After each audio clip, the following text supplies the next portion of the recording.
Hello everyone, a very warm good evening to all the lovely students of CLAT Pro 2026 batch and Achievers 2026 batch. I'm Advocate Mansi Jain. Criminal law की आज सबसे पहली class में आप सभी का बहुत स्वागत है, जहां पर हम लोग सबसे पहला इंपॉर्टेंट क्रूशियल टॉपिक स्टार्ट करने वाले हैं, which is basics of criminal law. और क्योंकि ये क्लास हमारी YouTube पर भी लाइव है, तो बहुत सारे बच्चे हमारे साथ YouTube पर भी जुड़े हैं। To all the lovely students a very warm good evening. Hi Ayush, Priyani, Anand, Barnita, Dev, Gagandeep, Ashima, Vedika, Raji, Astha. Hello everyone. Hi Etisha. Oh my God, so many comments. So many students are there. Hi Namrata, Garvit, जो बच्चे हमारे साथ YouTube पर जुड़े हैं, Namrata, Garvit, Sneha, सार्थक, पम्मी, अनुराग, Kishan. Hello everyone. तो यहां पर आइए, चलिए जल्दी से आज की क्लास को शुरू करते हैं। तो हम लोग पढ़ने वाले हैं क्रिमिनल लॉ। आने वाली क्लासेस में भी हम लोग क्रिमिनल लॉ पढ़ेंगे, लेकिन आज से शुरुआत कर रहे हैं तो पहले थोड़ा सा बेस पढ़ लेते हैं क्रिमिनल लॉ का, थोड़ा सा बेसिक पहले लगा लेते हैं। तो पहले बेस समझेंगे, उसके बाद ही आगे जाके क्रिमिनल लॉ समझ में आएगा। So to start with it, सबसे पहले क्रिमिनल लॉ में क्या होता है? क्रिमिनल लॉ में होता है आपका क्राइम या फिर आपका ऑफेंस, राइट? क्राइम आप कॉमनली जानते हो, ऑफेंस आपका होता है एक लीगल टर्मिनोलॉजी, मतलब एक ही है। और क्या है? कांड, कि कांड कर दिया आपने, मर्डर कर दिया है, चोरी कर ली, डकैती डाल ली, रॉबरी कर लिया, या किडनैपिंग कर लिया, एब्डक्शन कर लिया, बहुत सारे कांड होते हैं। तो क्रिमिनल लॉ में ये सब कुछ हम लोग पढ़ने वाले हैं। यहां पर आपका क्रिमिनल लॉ की बात करें तो क्रिमिनल लॉ में एक होता है आपका कॉन्सेप्ट बेस्ड लॉ, जिसमें आपका इंडियन पीनल कोड, जिसका अब नाम चेंज हो चुका है, उसको चेंज करके भारतीय न्याय संहिता नाम दे दिया गया है। और दूसरा होता है जिसको हम कहते हैं सब्सटैंटिव लॉ,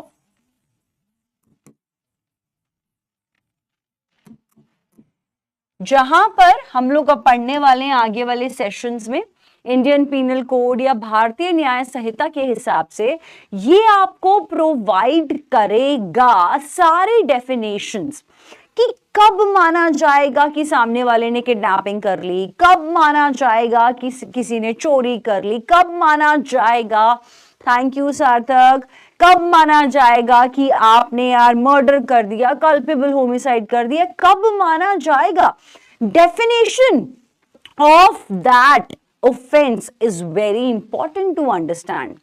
वहीं पर आगे चलने वाली क्लासेस में हम लोग करेंगे प्रोसीड्यूरल लॉ। प्रोसीड्यूरल लॉ, जिसका पुराना नाम था क्रिमिनल प्रोसीजर कोड, जिसका रिवाइज नेम हो चुका है BNSS। तो यहां पर ये सब चीजें होंगी। डेमो क्लास नहीं है आदित्य, पूरा आपका प्रॉपर क्लास है जहां पर क्रिमिनल लॉ का बेस हम लोग आज करेंगे और फर्दर इसके आगे का आने वाली क्लास में करेंगे। Thank you त्विषा, lots of love बेटा, थैंक्स। अलग अलग बना लोगे विकास तो आई थिंक सही रहेगा, बेटर रहेगा। YouTube पर बेटा सिर्फ फर्स्ट वीक की क्लासेस फ्री हैं सभी बच्चों के लिए। सिर्फ जो फर्स्ट वीक की क्लैट प्रो और अचीवर्स बैच की जो पहले हफ्ते की क्लासेस हैं वो YouTube पर फ्री ऑफ कॉस्ट अवेलेबल हैं सभी बच्चों के लिए। अगले हफ्ते से YouTube पर क्लासेस अवेलेबल नहीं होंगी, तो in case you are interested in joining our batch, definitely go ahead. So okay, बात करते हैं प्रोसीड्यूरल लॉ। तो CRPC होता है आपका क्रिमिनल प्रोसीजर कोड। कि प्रोसीजर क्या है? प्रोसीड्यूरल लॉ कहता है कि अगर आज किसी ने क्राइम कर लिया, कोई डाका डाल दिया, कुछ कर लिया, तो प्रोसीजर क्या फॉलो करेंगे यार? क्या करेंगे? पहले पुलिस को बुलाएंगे, क्या करना है? या पहले वो फोरेंसिक डिपार्टमेंट को बुलाएंगे जो ब्रश से क्लियर करते हैं, एविडेंस कलेक्ट करते हैं, मैजिस्ट्रेट के पास पहले जाना है, करना क्या है, प्रोसीजर, वो सारा प्रोसीजर आपका क्रिमिनल प्रोसीजर कोड में होता है। लेकिन हमारा अभी कंटेंशन क्या है समझने का, इंडियन पीनल कोड के हिसाब से वेरियस लॉज क्या होते हैं, वेरियस ऑफेंसेस क्या होते हैं। So this has to be your base. अब इसके बाद सेकेंड बेस एक और समझना जरूरी है, that is the difference between civil law and criminal law. तो अभी हम क्रिमिनल लॉ पढ़ने वाले हैं, लेकिन इतना तो जान लेते हैं कि सिविल लॉ क्या होता है।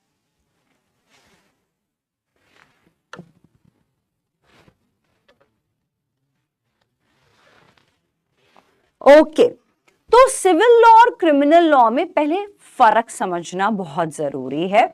तो आइए let's understand the difference between civil law and criminal law. First of all,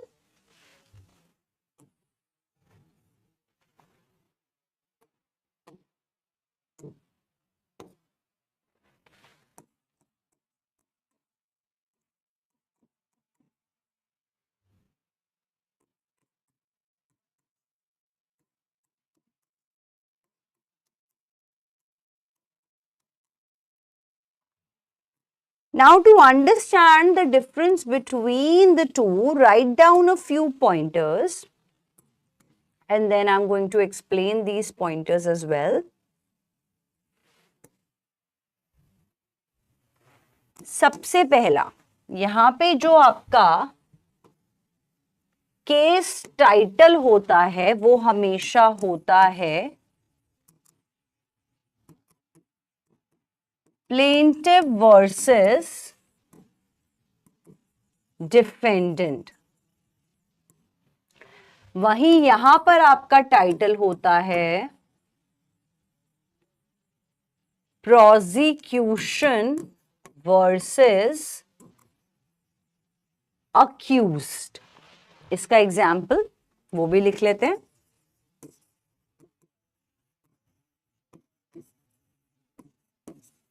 Gopal versus Raman, और इसका एग्जाम्पल ले लेते हैं prosecution state of Haryana versus Chaman. तो पहला डिफरेंस क्या होता है दोनों के बीच में, पहले वो समझ लो।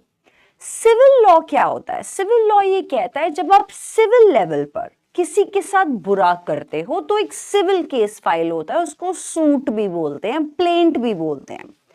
वहीं जब आप किसी के साथ कांड कर देते हो, आप कोई क्राइम कमिट कर देते हो, तो वहां पर मान के चलो इस चमन ने राघव के घर पे चोरी करी होती, तो केस का टाइटल ऐसा नहीं होगा कि राघव वर्सेस चमन, क्योंकि यहां पर सारा का सारा काम आपका सरकार कर रही होती है। क्रिमिनल लॉ के केसेस में आपके साथ कांड हुआ है, आपके साथ क्राइम हुआ है, आपको सिर्फ क्या करना है? एफआईआर फाइल करनी है, पुलिस के साथ सपोर्ट करना है, इन्वेस्टिगेशन इंक्वायरी में अपना पूरा पूरा सपोर्ट देना है, सारा काम पुलिस का है।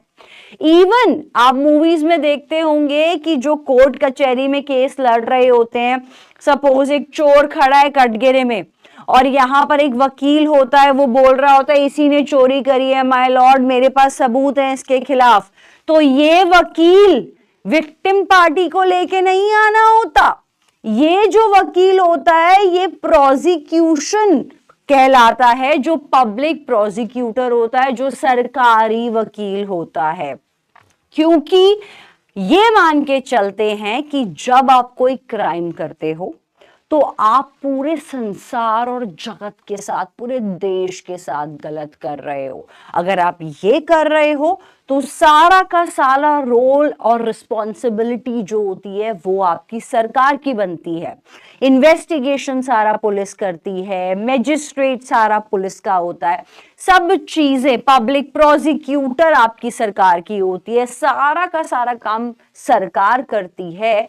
तो जिस भी स्टेट में क्राइम होता है वो आपका टाइटल बन जाता है। अगर ये बिहार में क्राइम हुआ होता तो स्टेट ऑफ बिहार, अगर ये यहां पर क्राइम उड़ीसा में हुआ होता तो स्टेट ऑफ उड़ीसा, तमिलनाडु में क्राइम हुआ होगा तो स्टेट ऑफ तमिलनाडु, वर्सेस जिस पे इल्जाम लगा है उसको अभी बोलते हैं अक्यूज्ड।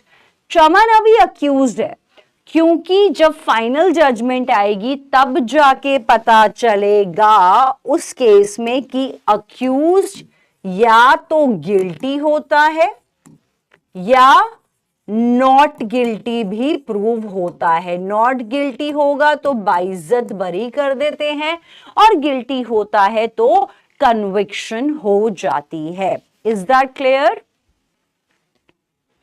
क्राइम हमेशा क्रिमिनल लॉ में जाएंगे चेतना, वो कभी जाते ही नहीं है उस केस में। क्राइम अगर हुआ है तो डेफिनेटली हमेशा हमेशा क्रिमिनल लॉ ही होगा।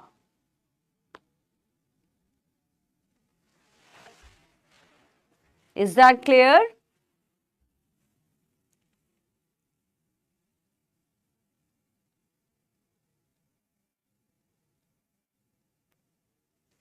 Is that clear to everyone? Thank you, thank you, thank you, Shadma, thank you बेटा। ओके, तो अगले पर चलते हैं। नेक्स्ट है, सिविल लॉ में गिल्टी वर्ड नहीं होता, सिविल लॉ में गिल्टी वर्ड होता ही नहीं है। रेमेडीज का भी फर्क है। नेक्स्ट पॉइंट हम रेमेडीज पे आ जाते हैं। रेमेडीज का भी फर्क है सेम। रेमेडीज का मतलब है, अब आपने यार, आपके साथ किसी ने बुरा किया, सिविल लॉ की बात करें तो सिविल लॉ में गलतियां किस टाइप की होती हैं, पहले एग्जांपल्स बता देती हूं, उससे बेटर क्लियर हो जाएगा। अगर आप कॉन्ट्रैक्ट लॉ में कुछ गलती करते हो, आप टॉर्ट्स लॉ में कुछ गलती करते हो, किसी के साथ सिविल लेवल पर टॉर्ट्स कमिट करते हो तो सिविल केस में जाएगा। आपने किसी के साथ कॉन्ट्रैक्ट बनाया और उसके बाद आपने अपना कॉन्ट्रैक्ट फुलफिल नहीं करा, बिजनेस में बनाते हो ना कॉन्ट्रैक्ट्स, तो बिजनेस में आपने कोई कॉन्ट्रैक्ट बनाया और आपने कॉन्ट्रैक्ट को फुलफिल नहीं किया तो उस केस में भी यहां पर सिविल लॉ का केस बनता है। तो कॉन्ट्रैक्ट हो गया, टॉर्ट्स हो गया, इंटेलेक्चुअल प्रॉपर्टी राइट्स हो गया, ये सब कुछ आपका सिविल नेचर में होता है। तो अब क्या होता है, जब आप किसी के साथ सिविल लेवल पर गलत करते हो, सिविल लेवल पर आपने रॉन्ग कमिट किया है, तो रेमेडीज क्या क्या आपको देनी पड़ती हैं। यहां पर होता है आपका डैमेजेस एंड कॉम्पेंसेशन,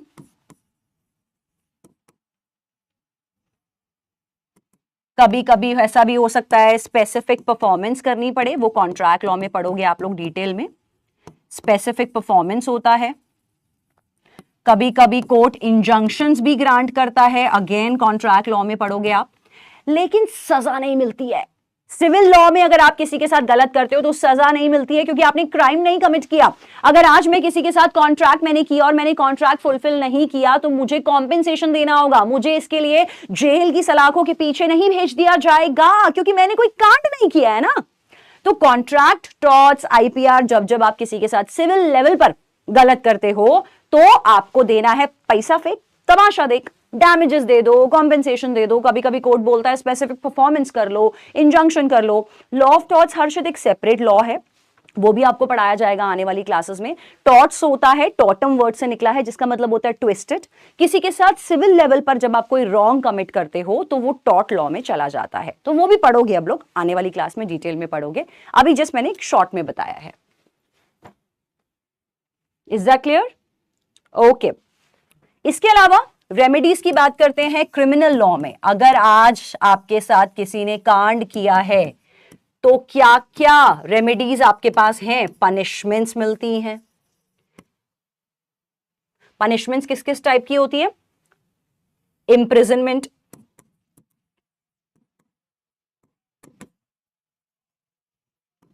फाइन देना पड़ता है, डेथ पेनल्टी भी होती है, डिपेंड करता है कितना बड़ा आपने कांड किया है। तो अगर आप किसी के साथ क्राइम कर रहे हो तो ऐसा नहीं होगा कि पैसा फेंक तमाशा देख कि यार अच्छा ठीक है यार मैंने मर्डर कर दिया है तो प्लीज यार मुझसे थोड़ा सा 1 करोड़ रुपए एक्स्ट्रा ले लो ना यार, छोड़ दो ना मुझे यार, ऐसा नहीं चलता। अगर आप कभी भी किसी के साथ कोई क्राइम कमिट करते हो तो रेमेडीज ये कहती हैं कि आपको पनिशमेंट मिलेगी। कितने साल की सजा डिपेंड करता है, वो पनिशमेंट की डेफिनेशन में लिखी होती है। पनिशमेंट की डेफिनेशन हमेशा देखो ऐसी होती है, कुछ भी पनिशमेंट है। सपोज अगर मैं किडनैपिंग की बात करूं तो ऐसा लिखा होता है किडनैपिंग की पनिशमेंट में,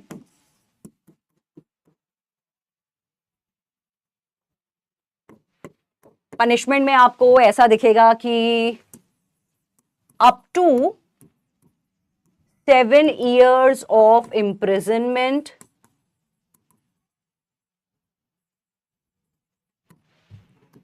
और फाइन अप टू 10K और बोथ। तो जो डेफिनेशंस होती हैं पनिशमेंट की वो अक्सर कुछ इस टाइप से आपको मिल जाएंगी। क्या मतलब है इनका? इसमें बहुत ही ज्यादा खेल है वर्ड अप टू का। इंजंक्शंस बेटा आप जब पढ़ोगे, जब आपका कॉन्ट्रैक्ट लॉ शुरू होगा तब आपको इंजंक्शंस बताए जाएंगे।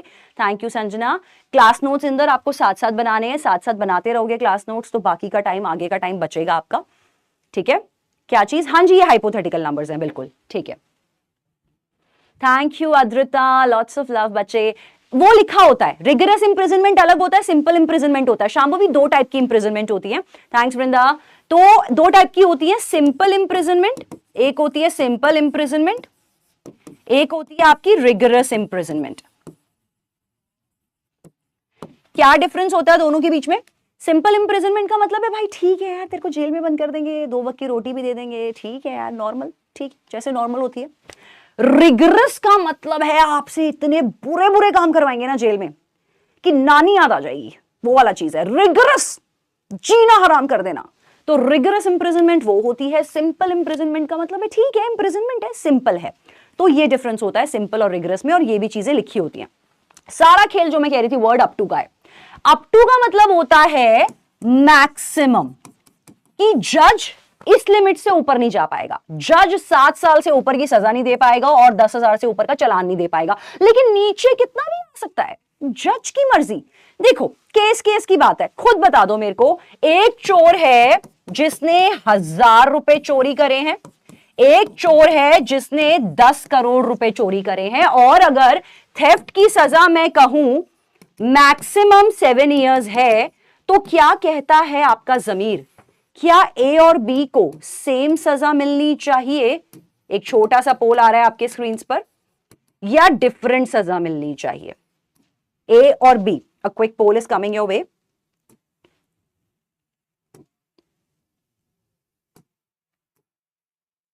लेट्स सी कितने बच्चे करेक्ट आंसर देते हैं। Thank you Abhishek. बना लोगे सुकून तो अच्छा रहेगा नोट्स के लिए।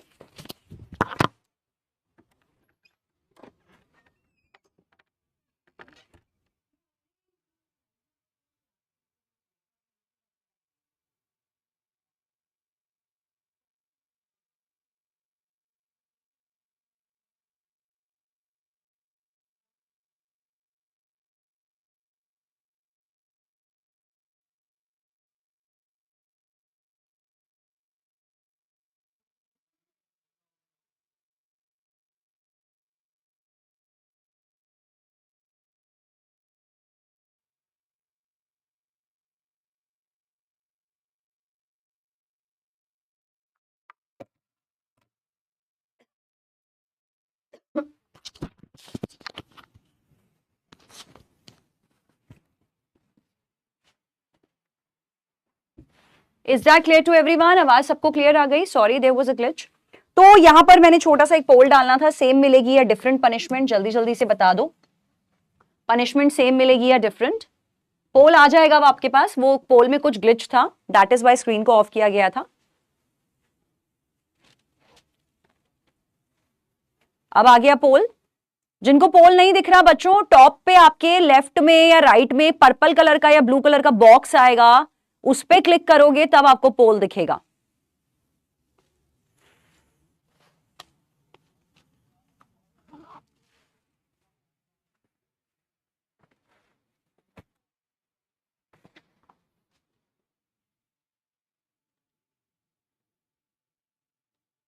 अलग अलग नोटबुक्स बना लो श्रुति, बेटर रहेगा शायद, क्योंकि अलग अलग लॉज पढ़ोगे, डिफरेंट पनिशमेंट ही बनती है। और सभी बच्चों ने 95% बच्चों ने बिल्कुल सही आंसर दिया। Topping the charts are these top 10 students, amazing results, बहुत ही बढ़िया, बिल्कुल सही सोचा। जब चोरी करने का अमाउंट सेम नहीं है यार, तो पनिशमेंट सेम क्यों? इसीलिए हमेशा लॉस की जो पनिशमेंट्स होती हैं वो इस तरह से लिखी होती है, up to dash year of imprisonment और अप टू फाइन इतना। मतलब जज इसकी लिमिट से ऊपर नहीं जा सकता, इसके नीचे कितना भी आ सकता है स्वाद अनुसार। जितना मीठा या जितना नमकीन तुमने क्राइम किया है, उतनी मीठी या उतनी नमकीन तुम्हें सजा मिलेगी। Is that clear to everyone? यहां तक सबको क्लियर हो गया? थैंक यू सो मच बच्चे। तो यहां पर हमने क्या क्या किया? रेमेडीज कर ली हमने कि पनिशमेंट्स मिलती हैं, इंप्रिजनमेंट हो सकता है, आपको जुर्माना देना पड़ सकता है सरकार को, और डेथ पेनल्टी भी मिल सकती है, सॉलिटरी कन्फाइनमेंट भी मिल सकता है। तो ये सब पनिशमेंट आपको यहां पर मिलती हैं।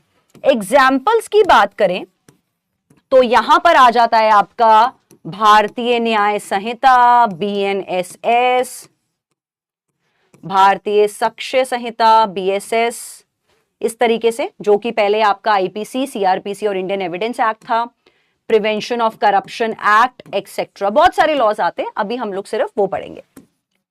साथ के साथ ये होते हैं ऑफेंसेस अगेंस्ट द स्टेट। ये मान के चलते हैं कि आपने पूरे देश के साथ, पूरी सरकार के साथ गलत किया है।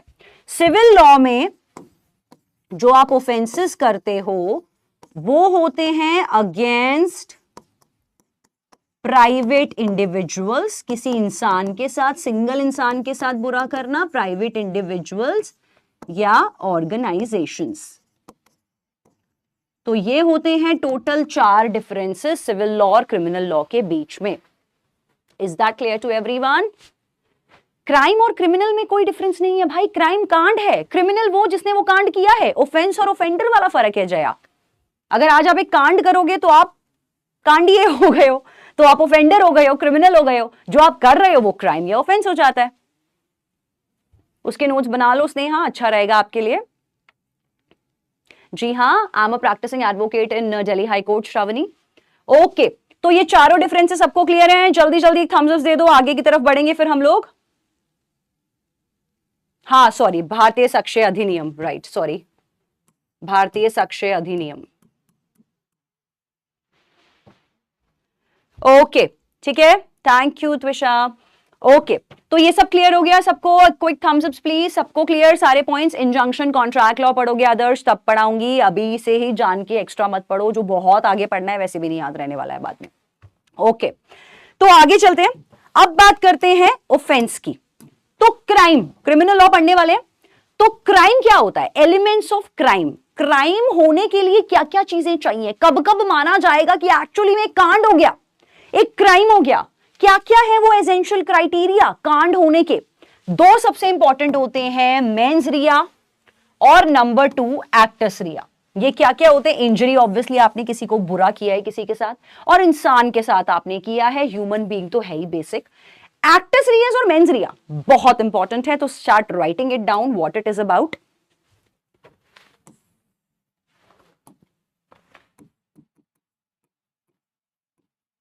Elements of offence.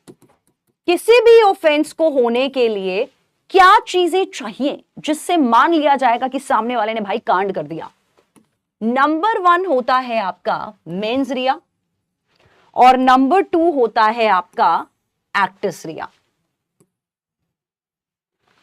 क्या क्या होते हैं ये दोनों? नंबर 1 इज मेंस रिया। शब्द अजीब लग रहे होंगे क्योंकि यस लैटिन लैंग्वेज में है, लैटिन मैक्सिम्स हैं ये। और ये होता है आपका एक्टस रियस, बोल दो रिया बोल दो, एक ही बात है, कोई डिफरेंस नहीं है। मेंस रिया क्या होता है आपका?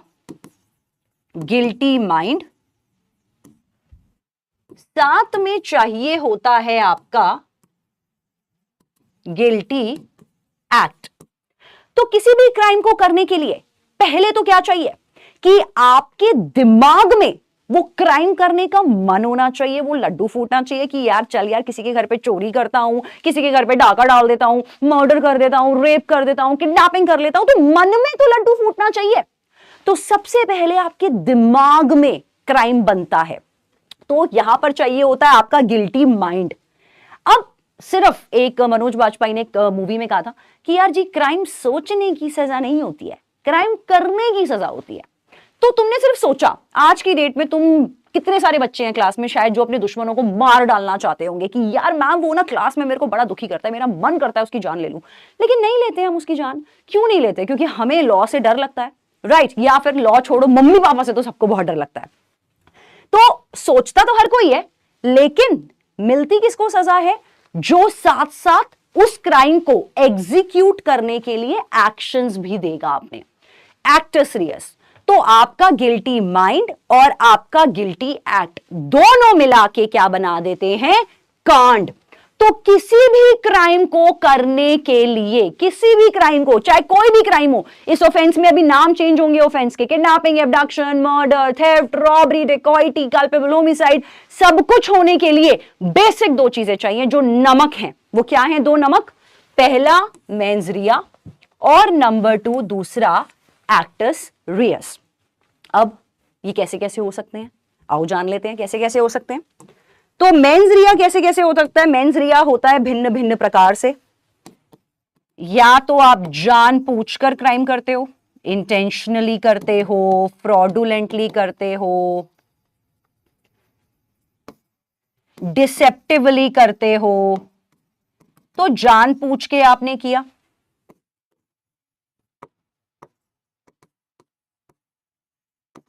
नेग्लिजेंटली भी करते हो, और तीसरा है हैविंग नॉलेज। 3 तरह से आप गिल्टी माइंड के लिए किसी भी एक तरीके से, तीनों में से कोई भी एक, कि किसी भी एक तरीके से मान लिया जाएगा कि आपका माइंड गिल्टी है। कैसे? पहला, जानबूझ के। अगर तुम किसी के घर में घुस रहे हो रात को 2 बजे, उसकी तिजोरी खोल रहे हो, तो दिख रहा है ना तुम्हारे एक्शन से कि तुम्हारा गिल्टी माइंड है। इंटेंशनली कर रहे हो, फ्रॉडुलेंटली कर रहे हो, या डिसेप्टिवली कर रहे हो। दूसरा, नेग्लिजेंटली। नेग्लिजेंटली क्या होता है? केयरलेसनेस। तो जब केयरलेसनेस की बख्शीश मम्मी पापा नहीं देते, कभी एक बात बताओ, कभी स्कूल में अगर कोई कांड किया होगा और उसके बाद पकड़े जाते हो तो मम्मी पापा मारने वाले होते हैं, तो आप क्या बोलते हो? सॉरी मम्मी गलती से हो गया, गलती से हो गया, अगली बार नहीं होगा, अगली बार नहीं होगा, मम्मा please sorry sorry sorry sorry sorry, गलती से हो गया। ऐसे तो नहीं बोलते ना मुंह पे, हाँ किया है तो किया है मम्मी, हाँ मेरा मन था बंद करने का, जानबूझ के किया है मैंने, तो ऐसे नहीं बोलते हो ना। ये बोलते हो गलती से हो गया। तो मम्मी पापा मारते नहीं है? मारते हैं ना। 4 थप्पड़ नहीं मारते तो 2 तो तब भी मारेंगे। तो जब नेग्लिजेंस की बख्शीश माता पिता नहीं देते हैं तो लॉ क्यों देगा? लॉ ये नहीं कहेगा अच्छा भाई मैं नेग्लिजेंट था, मैं यार मार्केट में निकला था, मेरे पास एक लोहे का हंटर था जो बड़ा शार्प था, और मैं इतना बेवकूफ, मैं इतना नेग्लिजेंट, मैं उसको ले लेके ऐसे ऐसे ऐसे ऐसे घूम रहा था यार, घूम रहा था, घूमते घूमते घूमते घूमते किसी की गर्दन कट गई। ओह शिट, मुझे तो पता ही नहीं था ऐसा हो जाएगा, आई एम रियली सॉरी, गलती से हो गया भाई। तो भाई तुमने नेग्लिजेंस में किसी की जान ले ली है, सिर्फ सॉरी बोल के तो मामला नहीं चलेगा ना, तो सजा मिलेगी नेग्लिजेंस की भी। तो नेग्लिजेंस की बख्शीश नहीं है क्रिमिनल लॉ में। एक चीज ध्यान से याद रखना आगे के लिए भी, कि अगर तुम कभी भी गलती से भी कोई कांड कर लोगे, कोई क्राइम कर लोगे, तो कोई छोड़ नहीं है, कोई बख्शीश नहीं है, सजा मिलेगी boss. That is about negligence. Knowledge, ये नॉलेज क्या है ये मैं बताऊंगी जब मैं कल्पेबल होमिसाइड आपकी क्लास में समझाऊंगी। तो आज के लिए नॉलेज अभी के लिए रहने देते हैं। अभी के लिए ये 2 समझते हैं कि इंटेंशनली तो कर ही रहे हो क्राइम, नेग्लिजेंटली भी क्राइम करना आपका मेंस रिया के अंदर आता है। बिल्कुल, लापरवाही की कोई भी बख्शीश नहीं है। उसके बाद बात करते हैं एक्टस रियस की, गिल्टी एक्ट। ठीक है, तो ये भी आपका 2 तरीके से होता है।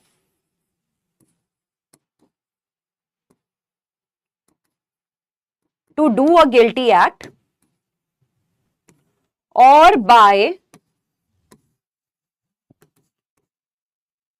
omission of legal duty। Actus reus भी 2 तरह से होता है, कुछ करने से, और कभी कभी कुछ नहीं भी करते और कांड हो जाता है। होता है ऐसा, सच में होता है। तो कुछ करने से तो आप कर ही रहे हो, ठीक है। आई एम सॉरी तमन्ना, मैं एक दिन में सिर्फ अपनी इतने सालों सालों की राइटिंग तो आपके लिए नहीं बदल पाऊंगी, और मैं कैपिटल्स में लिखना शुरू करूंगी तो मैं क्लास में लिखती रह जाऊंगी, मैं पढ़ा नहीं पाऊंगी। All I can do is that, मैं राइटिंग तो तमन्ना आपके लिए अपनी चेंज नहीं करूंगी, जो मैं लिखती जा रही हूं वो मैं मुंह से जरूर बोल दूंगी ताकि आप नोट डाउन साथ साथ कर पाओ। तो जैसा मैंने लिखा है यहां guilty act, to do guilty act, कि या तो आप गिल्टी एक्ट कर रहे हो या by omission of legal duty. तो कुछ करने से तो कांड होता ही है यार, तुम क्राइम करने जा रहे हो, कहीं पे भी क्राइम करने जा रहे हो, चोरी करने, डाका डालने, रेप करने, मर्डर करने, किडनैप करने, कुछ भी काम करने, वो तो तुम्हारे एक्शन से दिख ही रहा है। कभी कभी आप कुछ ना करते हो और ऐसी चीज आपने नहीं करी, ओमिशन का मतलब है ना करना। क्या ना करना? वो ना करना जो तुम्हारी लीगल ड्यूटी थी, जो करना तुम्हारी जिम्मेवारी थी और तुमने जिम्मेवारी अपनी नहीं निभाई और कांड हो गया, तो उसकी भी आपको सजा मिलती है। Is that clear? इसके एग्जाम्पल जरा देख लेते हैं, आइए जरा। पहला आ गया पोल क्वेश्चन आपके सामने, देखते हैं कितने बच्चे इसका सही आंसर देते हैं। एक नाम ले लेते हैं, आदित्य का नाम आया है कमेंट सेक्शन में रिसेंटली।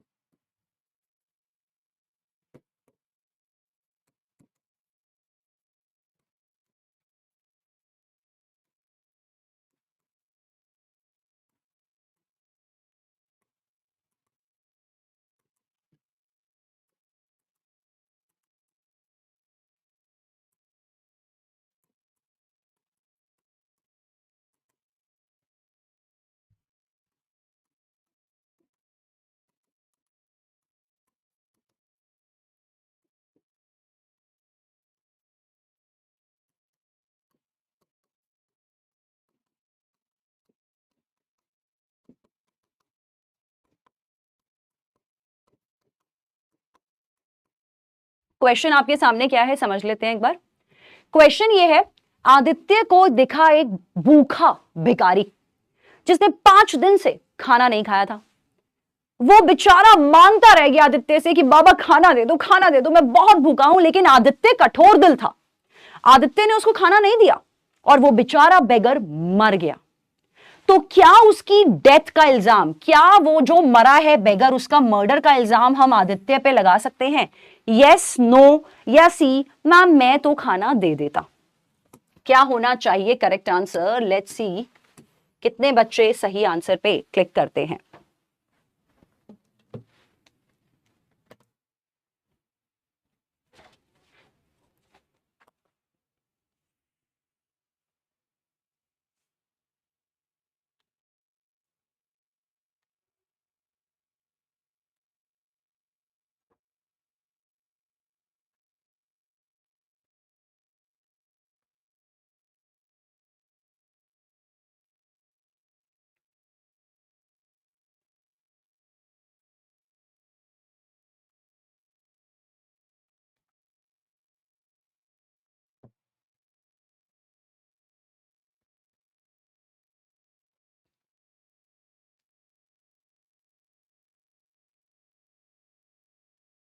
ब्रिज अगर पोल नहीं आ रहे हैं आदित्य, पोल के लिए आप लोगों को अपने स्क्रीन के टॉप राइट या टॉप लेफ्ट पर एक पर्पल या ब्लू कलर का बॉक्स दिखेगा छोटा सा, उस बॉक्स पे क्लिक करिए, फिर आपको पोल विजिबल होगा।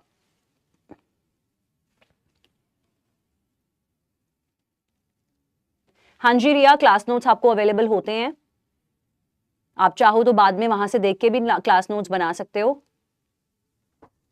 हाँ जी, प्राइवेट इंडिविजुअल के साथ अगर आप प्रेरणा कोई क्राइम करते हो तो वो क्रिमिनल लॉ के अंडर ही आएगा।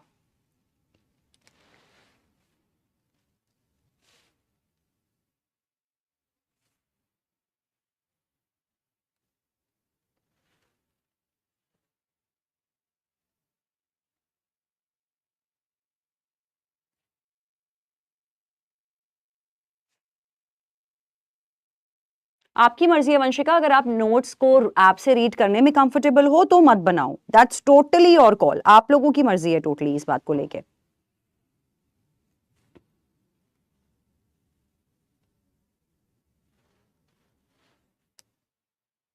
Okay, the correct answer is no, he is not liable for murder and 83% जनता का आंसर सही है. Topping the charts are these students, top 10 ranks में. Amazing results, very good students. तो करेक्ट आंसर है अपना यहां पर ही इज नॉट लाइबल, क्योंकि आदित्य की कोई भी लीगल ड्यूटी नहीं थी ऐसे भिखारी को खाना देने की. तो कोई लीगल ड्यूटी नहीं थी तो उसकी कोई जिम्मेवारी नहीं बनती है अगर वो बेगर उसके सामने दम तोड़ देता है. ओमिशन ऑफ लीगल ड्यूटी होना बहुत जरूरी है. एक और क्वेश्चन आ गया आपके सामने.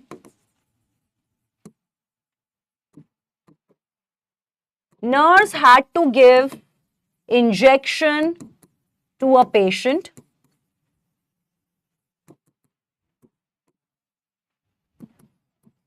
She forgot. Patient died.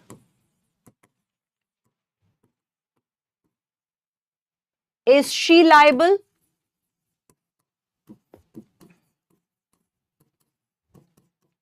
Yes or no?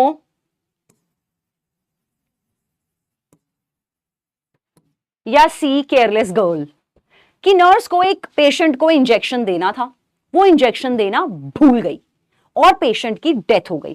तो क्या नर्स की लाइबिलिटी होगी? यस, नो, या फिर मैम केयरलेस गर्ल है यार. How can be such a careless girl? What is this?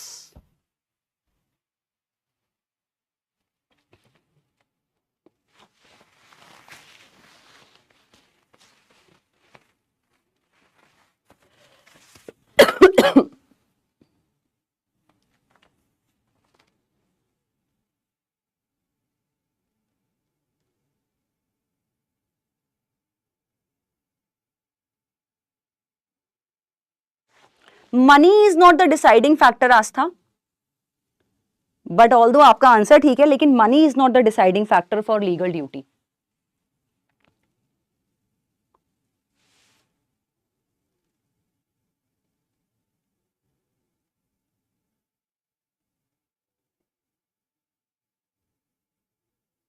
जी हाँ कार्तिक, वो क्रिमिनल लॉ में आता है, डेथ बाय नेग्लिजेंस में, कार एक्सीडेंट केसेस. हाँ जी, नोट्स बना लो पार, तो अच्छा रहेगा आपके आगे के लिए भी. अभी बताया मैंने Harshita, what about such cases. Class notes भी बेटा आपको जहां पे आपका ऐप होता है, ऐप में सपोज आपको लीगल रीजनिंग लिखा है, उस पे क्लिक करना, लेक्चर दिख जाएगा और फिर लेफ्ट में डीपीपी लिखा होगा, एक जगह पे क्लास नोट्स लिखा होगा, उसको क्लिक करो, आपको क्लास नोट्स मिल जाएंगे. डीपीपी पे क्लिक करोगे, आपको 10 क्वेश्चन मिल जाएंगे प्रैक्टिस करने के लिए हर लेक्चर के ऊपर. ओके, करेक्ट आंसर है she is liable. Yes, she is liable. और इस बार 91% बच्चों का आंसर सही है भाई. जियो, बहुत बढ़िया. Thank you, Samiksha darling. Thank you. These are the students in the top 10 positions. Amazing results. बहुत ही बढ़िया. और करेक्ट आंसर है यहां पर yes, she is liable. क्यों? क्योंकि नर्स ने क्या किया है? Omission of legal duty. तो ये एग्जांपल्स होते हैं लीगल ड्यूटी ओमिट करने के. ऐसी चीजें करोगे तो तुम पर क्रिमिनल चार्जेस प्रेस हो जाते हैं. एक और सवाल आ गया. आस्था ने जैसा मुझे कहा कि मैम उसको पैसे मिल रहे हैं इसीलिए उसकी जिम्मेदारी बनती है, तो एक और सवाल आ जाता है.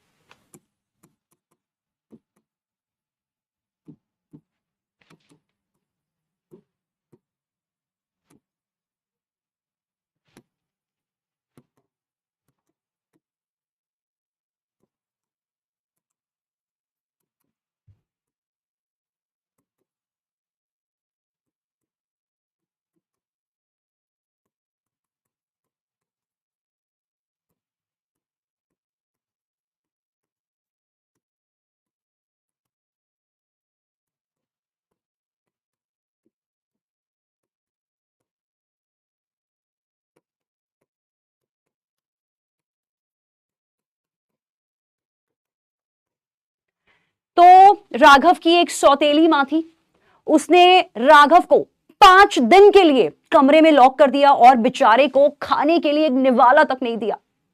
मर गया राघव. तो क्या मम्मी जी लायबल हैं? यस, कठोर मां, या नो? क्या होना चाहिए करेक्ट आंसर?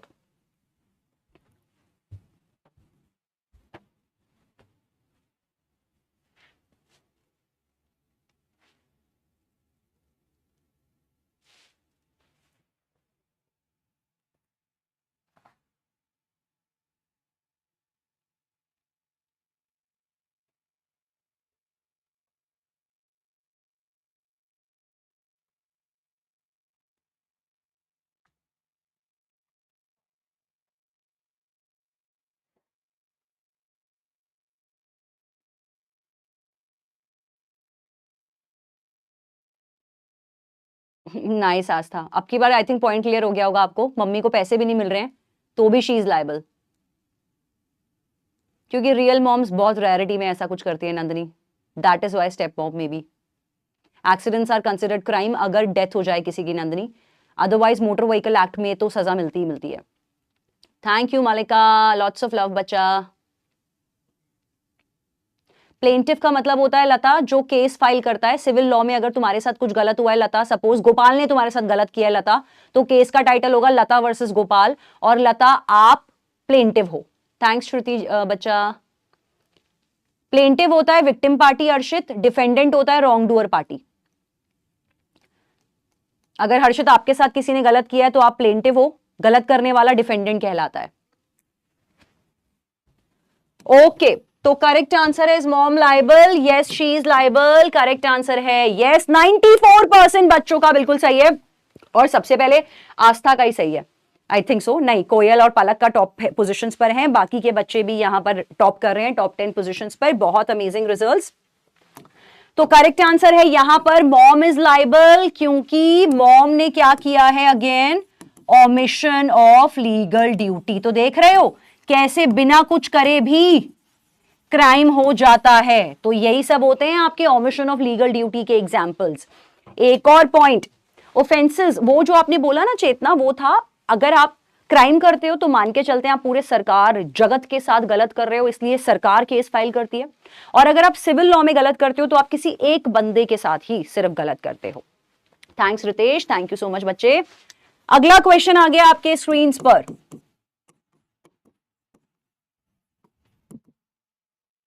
दो पुलिस ऑफिसर्स रात को नाइट पेट्रोलिंग पे निकले थे, देखने के लिए कि कोई क्राइम तो नहीं हो रहा।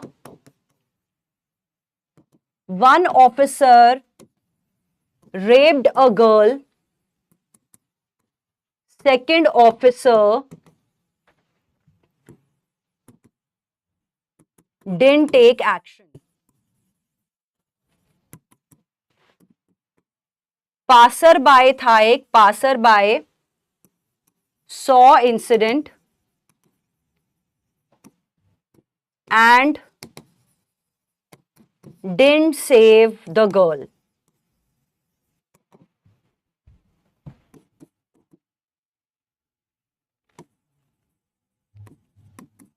Who is liable? Second officer, passerby,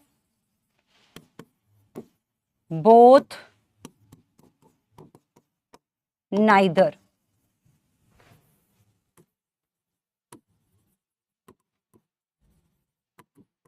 सवाल क्या है, ध्यान से समझेंगे। सवाल यह कहता है कि दो ऑफिसर्स रात को नाइट पेट्रोलिंग पे निकले। एक ऑफिसर ने एक लड़की का रेप किया, तो जिसने रेप किया उस पे तो रेप के चार्जेस लगेंगे ही लगेंगे।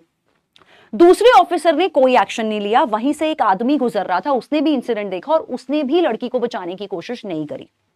तो सिर्फ अगर मैं ओमिशन की बात करूं, क्योंकि फर्स्ट ऑफिसर पे रेप तो लगाओगे ही लगाओगे, मैं ओमिशन ऑफ लीगल ड्यूटी की बात करूं तो ये ओमिशन ऑफ लीगल ड्यूटी का चार्ज किस पर लगाओगे? Second officer, passerby, both या नाइदर? लेट्स सी कितने बच्चों का इस बार आंसर सही जाएगा। Adding another poll. Very good Brij, amazing, nice understanding, very good Aditya.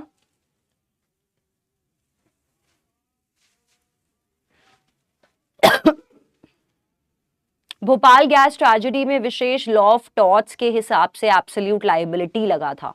वो क्यों लगा था? जब आप लॉ ऑफ टॉर्ट्स करोगे तब आपको समझ में आ जाएगा।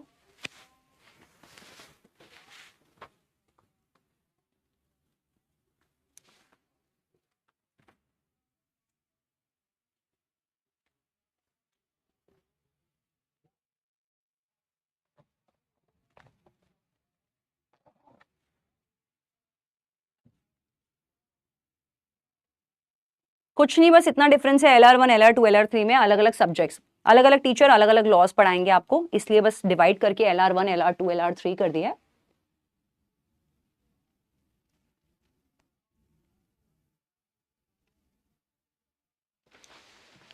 Late me send this to the team Kishan, अगर आप अचीवर्स बैच में हैं तो। It will be fix soon, क्योंकि वंशिका लीगल ड्यूटी का ओमिशन किया ना स्टेप मॉम ने। पेरेंट्स की ड्यूटी बनती है बच्चों को खाना देने की। अगर पेरेंट्स बच्चों को खाना दिए नहीं दे रहे हैं 10-15 दिन तक और बच्चे इस चक्कर में मर रहे हैं तो पेरेंट्स को रिस्पॉन्सिबल माना जाएगा। इसीलिए इस केस में स्टेप मॉम की गलती है, चाहे रियल मॉम होती, चाहे स्टेप मॉम होती, चाहे पापा होते। करेक्ट आंसर है second officer, A is the correct answer. और इस बार 52% जनता का आंसर सही हुआ। बहुतों को लगा मैम पासर भाई को भी धर लेते हैं ना, ये राह चलते वाले को भी पकड़ लो, गलती उसकी भी है मैम कि क्या है बदतमीज आदमी क्राइम होने दे रहा है। एनीवे, जिन्होंने बिल्कुल सही दिमाग चलाए वो रहे ये टॉप 10 स्टूडेंट्स, बहुत सही। करेक्ट आंसर है आपका सेकंड ऑफिसर। अब पासर भाई को क्यों छोड़ा मैम? जो काम सेकंड ऑफिसर कर रहा है वही तो पासर भाई कर रहा है। तो सेकंड ऑफिसर की तो यार लीगल ड्यूटी बनती है ना क्राइम रोकना। पुलिस की वर्दी क्यों पहने फिर उसने? क्राइम रोकने के लिए, और वो वही नहीं कर रहा।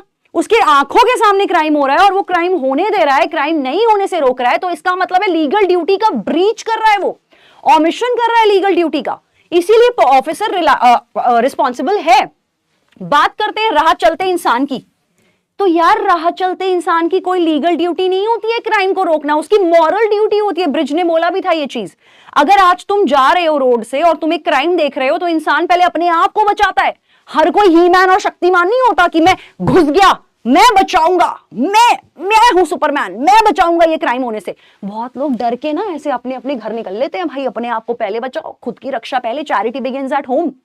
तो पासर भाई की कोई गलती नहीं है। पासर भाई बचाता, बहुत बढ़िया, अच्छा इंसान हो जाता। नहीं भी बचा रहा तो भी वो ठीक है भाई। तो पासर भाई की कोई गलती नहीं है। जिन्होंने सोचा पासर भाई को भी पकड़ लेते हैं मैम, इसीलिए सिर्फ और सिर्फ सेकंड ऑफिसर जो पुलिस ऑफिसर है उसने ओमिशन ऑफ लीगल ड्यूटी किया है, उस पे सजा उसको मिलेगी, रेप की नहीं मिलेगी, क्योंकि रेप फर्स्ट ऑफिसर ने किया था। सेकंड ने क्या किया है वो हम पढ़ेंगे आने वाली क्लास में कि इसने कौन सा ऑफेंस किया है सेकंड ऑफिसर ने। कोई बात नहीं सोमादित्य, नेक्स्ट टाइम से बी केयरफुल।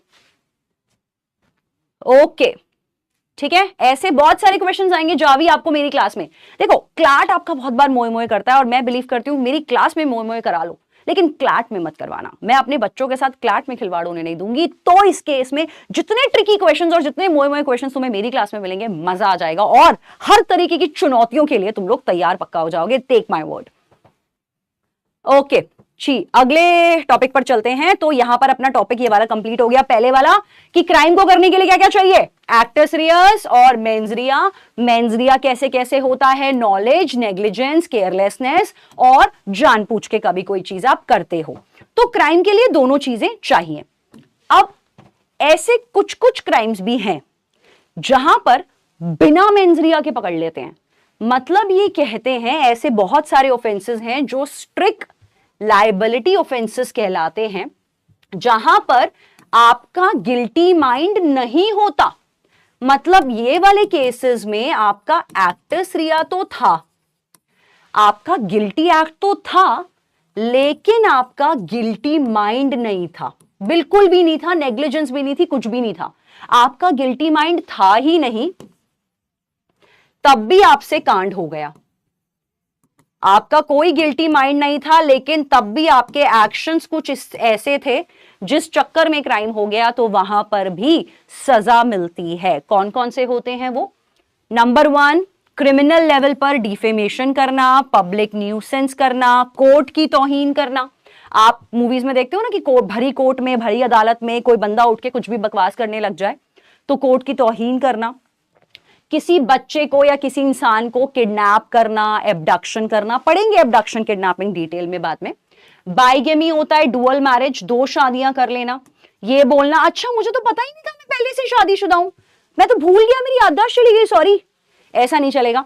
वेजिंग वॉर होता है सरकार के खिलाफ जंग या आंदोलन करना। आपने बेध्यानी में ट्विटर का कोई पोस्ट, इंस्टाग्राम का कोई पोस्ट ऐसे रीपोस्ट, रीशेयर कर दिया, रीट्वीट कर दिया, जिसके चलते वॉर जैसी सिचुएशन हो गई। मेंस रिया आपका नहीं था, लेकिन एक्टस रियस था क्योंकि आपने शेयर कर दिया, सजा मिलेगी। तो ये सारे क्राइम्स हैं जहां पर सिर्फ एक्टस रियस देखेंगे, मेंस रिया नहीं भी होगा, पकड़ लेंगे। बाकी के जितने भी ऑफेंसेस हैं इनके अलावा उनमें गिल्टी एक्ट भी चाहिए, गिल्टी माइंड भी चाहिए होगा। जी हां, तब भी सौमी राइट। इसके अलावा sexual harassment, rape, selling of obscene books, obscene का मतलब है pornography related books,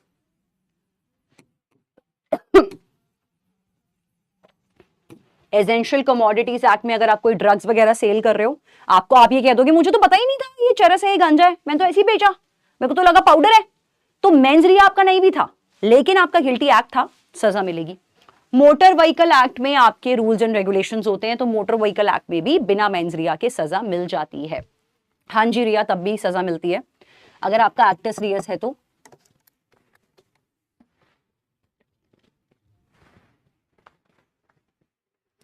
you will receive a hard copy of the book अगर आपने क्लैट प्रो बैच लिया है सहजवीर, और जनवरी एंड में आपकी बुक्स को डिस्पैच कर दिया जाएगा, तो मोस्ट लाइकली फरवरी तक आपके पास बुक्स आ जाएंगी बच्चों।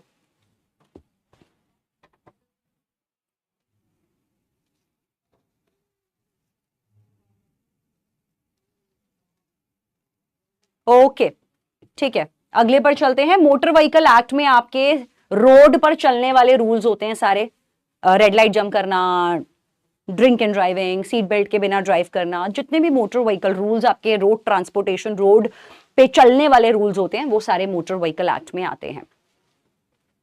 हाँ, रेप में गिल्टी माइंड होता है, लेकिन अगर आपने बिना गिल्टी माइंड के किसी का रेप कर दिया तो भी सजा मिलेगी। एक्टस रियस आपने रेप कर दिया लेकिन गिल्टी माइंड नहीं था, तो भी सजा मिलती है। ओके चलिए, तो आगे के टॉपिक पर चलते हैं। नेक्स्ट आ गया आपका stages of crime. Stages of crime ये कहता है कि क्राइम जब होता है तो वो 4 स्टेजेस में होता है। नंबर 1, पहला स्टेज है मन में लड्डू फूटा कि चल यार कांड करते हैं, डकैती डालते हैं, चोरी करते हैं, डाका डालते हैं, मन में इंटेंशन आया। नंबर 2, आपने उसके लिए प्रिपरेशन स्टार्ट करी।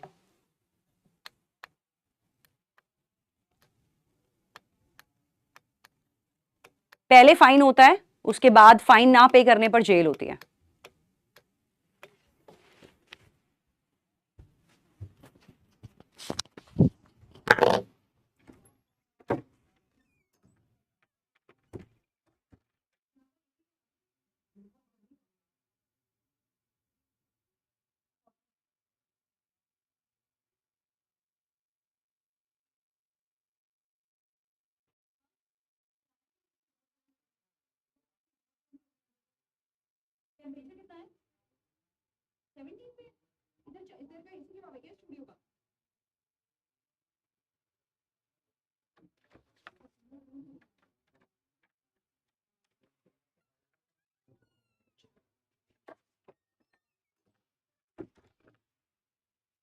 इसके बाद होता है आपका आस्था। ये डेकॉइटी और थेफ्ट के बीच का जो डिफरेंस है, ये बहुत बड़ा डिफरेंस है, ये भी हम करेंगे आने वाली क्लास में। आज क्रिमिनल लॉ शुरू हुआ है, आज बेस करेंगे।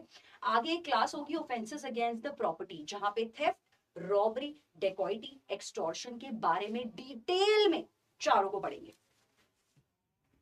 प्रो बैच को बुक्स मिलेंगी, अचीवर्स बैच को बुक्स नहीं मिलेंगी बेटा। Hard copy of the books achievers batch में नहीं है, क्लैट प्रो बैच में है। जी नहीं, माइनर के केसेस में, जनरल एक्सेप्शंस में लॉ आता है, वो भी नेक्स्ट सेकंड क्लास में पढ़ा जाएगा। ओके, तो स्टेजेस ऑफ क्राइम क्या क्या होती हैं। नंबर 1 स्टेज है इंटेंशन, पहला स्टेज। नंबर 2, आपने उस क्राइम की प्रिपरेशन स्टार्ट कर दी। अगर आज मेरे को डकैती डालने का मन है तो मैं क्या करूंगी, मैं यार गन खरीद के लाऊंगी, मास्क लेके आऊंगी, गाड़ी अरेंज करूंगी, लोग अरेंज करूंगी, प्रिपरेशन शुरू करूंगी। तो इंटेंशन और प्रिपेरेटरी स्टेज, ये ध्यान रखना, इनमें कोई पनिशमेंट नहीं होती। जी हां, अगर आज की डेट में आप मुझे मारने की प्लानिंग करो कि यार मानसी मैम को जान से मारते हो, और अब अपने घर पे मेरे लिए पॉइजनस दाल मखनी बना रहे हो और सोच रहे हो मानसी मैम को खिला के मार डालेंगे, तो प्रिपेरेटरी स्टेज में अगर आप हो और आपको पुलिस पकड़ लेती है, आपको कोई सजा नहीं है मेरे लाल, क्योंकि प्रिपेरेटरी स्टेज और इंटेंशन स्टेज पनिशेबल नहीं होती। तो कौन सी स्टेज होती है फिर? थर्ड, अटेम्प्ट स्टेज और एक्चुअल कमीशन। अटेम्प्ट और एक्चुअल कमीशन।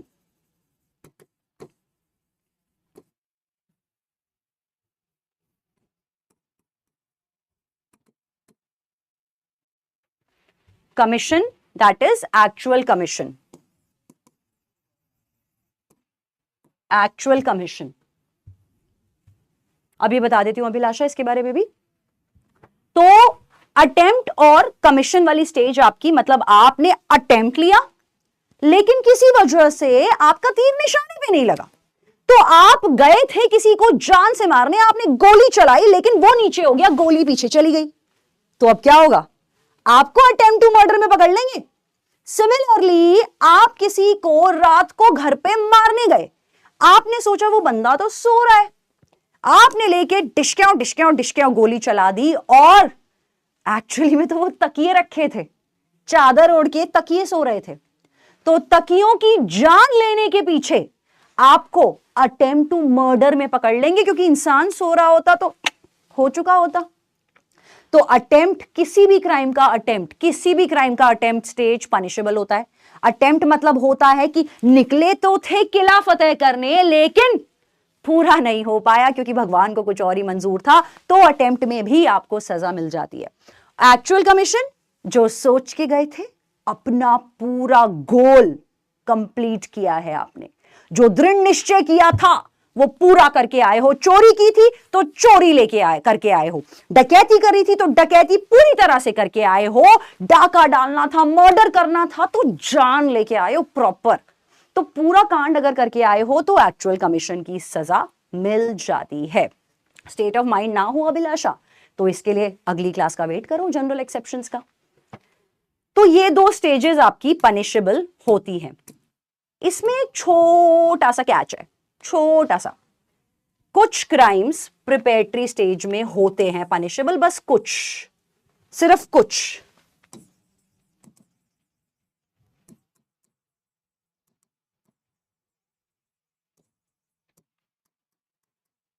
कौन कौन से हैं आइए जरा ध्यान देते हैं उन बात पर।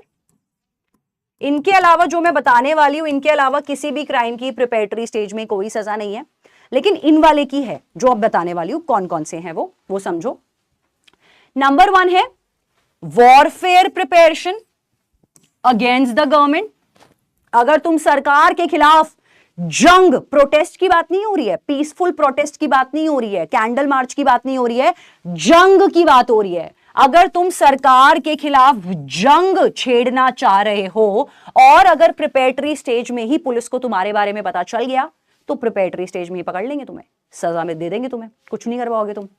ये नहीं बोलोगे अरे यार हमने तो परसों करना था, अभी तो सर हम तैयारी कर रहे हैं, बस अब ऐसी पकड़ने आ गए हो हमको, तो पकड़ लेंगे तुम्हें, दे देंगे सजा। दूसरा, अगर आप करेंसी को काउंटरफीट करना चाहते हो, जाली करेंसी बनाना चाहते हो, जाली कॉइन्स बनाना चाहते हो, सरकार की मोहर बनाना चाहते हो और अभी आपने बनाने के लिए सिर्फ सामान खरीदा है, आपने सोचा जाली नोट छाप लूंगा, मशीन खरीद के ले आता हूं, जाली कॉइन बना लूंगा, बस मशीन खरीद के ले आता हूं, मशीन खरीद के ले आए, कागज खरीद के ले आए और पुलिस ने पकड़ लिया, तो यहां पर आपको सजा मिलेगी प्रिपेरेटरी स्टेज की भी इस केस में। तो ये हुआ नंबर 1, ये हुआ नंबर 2। ये दोनों क्लियर हो गए सबको? A quick thumbs ups. हाँ, फॉल्स वेट्स भी होता है श्रुति, वेरी गुड। यहां तक क्लियर हुआ सबको? अगले पर बढ़े? जी नहीं, सेक्शन के नंबर याद करने की अनंत कोई भी जरूरत नहीं है। आगे के लिए भी बोल रही हूं बेटा, किसी भी लॉ में कोई सेक्शन के नंबर मत लर्न करना। आपका जो पेपर है वो समझना बेस्ड है कि आपको लॉ समझ के स्टोरी गिवन होती है, जैसे मैं क्लास में तुम्हें स्टोरीज दे रही हूं ना क्वेश्चंस के अंदर, ऐसी ही स्टोरी क्लैट देगा और पूछेगा लॉ अप्लाई करके स्टोरी में बताओ क्या होना चाहिए, न्याय करो। तो लॉ समझना जरूरी है, सेक्शन वेक्शन कुछ लर्न नहीं करने। आपका पेपर लर्निंग बेस्ड नहीं है, तो कोई सेक्शन के नंबर्स लर्न करने की जरूरत नहीं है। ब्लैक मनी अलग से करप्शन वगैरह में जाता है, इंडियन पीनल कोड में नहीं है, अलग से होता है। लॉ में चेंज आ गया है सुखनूर, कुछ कुछ नए नए लॉज ऐड हो गए हैं, कुछ की पनिशमेंट रिवाइज हो गई है, बस इतना ही डिफरेंस आया है। Okay, lucid, very good. चलो बाकी के कौन कौन से हैं? आपके पास अगर काउंटरफीटेड करेंसी पाई गई, हैविंग, आपके पास जाली करेंसी है, आपके पास ऐसे डॉक्यूमेंट्स हैं जो फ्रॉड डॉक्यूमेंट्स है, आपके पास आपका जाली डेट ऑफ बर्थ है, जाली पासपोर्ट है, कोई भी डॉक्यूमेंट जो जाली है, या आपके पास ऐसे वेट हैं, ऐसे मेजरमेंट हैं जो नकली हैं। आप दूध वाले हो, आपके पास दूध को मेजर करने के लिए वो ऐसे बीकर होता है, और ये आप दुनिया को तो बोलते हो 1 लीटर का है, लेकिन एक्चुअली में ये तोलता है 950 ml। तो इसका मतलब आपने क्यों रखा हुआ ये, बेचारी भोली भाली जनता को बेवकूफ बनाने के लिए। तो अगर आपके पास फॉल्स वेट्स हैं, फॉल्स मेजरमेंट्स हैं जिनसे आप पैसे कमाते हो, तो आपके पास होना ही सिर्फ अपने आप में एक पनिशमेंट है, पनिशेबल क्राइम है। डॉक्यूमेंट अगर आपके पास जाली है तो मतलब क्या है, जाली डॉक्यूमेंट का होने का क्या ही मतलब है, किसी ना किसी को तो मार्केट में बेवकूफ बनाने के लिए निकले हो ना, तभी तो गलत डॉक्यूमेंट लेके बैठे हो। तो होने से ही अगर किसी को पता चल जाए आपके पास ऐसा डॉक्यूमेंट है तो आपको सजा मिलेगी। सिमिलरली काउंटरफीट करेंसी होना क्या होता है, क्या होता है, करेंसी आपके पास अगर जाली करेंसी पाई गई तो आपको पकड़ लेंगे, सजा मिल जाएगी। क्यों, ऐसा क्यों बनाया, खुद सोचो लॉजिकली। अगर कभी अपने पास ऐसा होता है कि यार हम नोट वोट गिन रहे हैं और 500 का नोट एक अपने पास नकली आ गया, तो हम क्या करते हैं, यार एक काम करते हैं इसको गड्डी में चला देंगे। यार कोई बैंक नहीं जाता उसको देने, क्योंकि सबको पता है अगर मैं जाके इसको बैंक में दूंगा तो बैंक मेरे को नया 500 का नोट नहीं देगा, बैंक वो 500 का नोट बस रख लेगा। तो हर कोई सोचता है यार किसी ने मेरा कच कच कच कच किया है, अब मैं भी किसी और का कच कच कच कच करूंगा, तो हम भी यार गड्डी में चला देंगे जाली नोट। तो अल्टीमेटली आप देखा जाए तो आप इस स्कैम को आगे आगे बढ़ाते जा रहे हो। किसी ने आपके साथ गलत किया, अब आप किसी और के साथ गलत कर रहे हो। आपने अपना एक नोट चलाया, उसने अपने 3 जाली नोट चला दिए। तो जाली नोट का होना भी अपने आप में क्राइम है। And last but not the least, dacoity का प्रिपेरेटरी स्टेज पनिशेबल है, किसी भी क्राइम का नहीं है।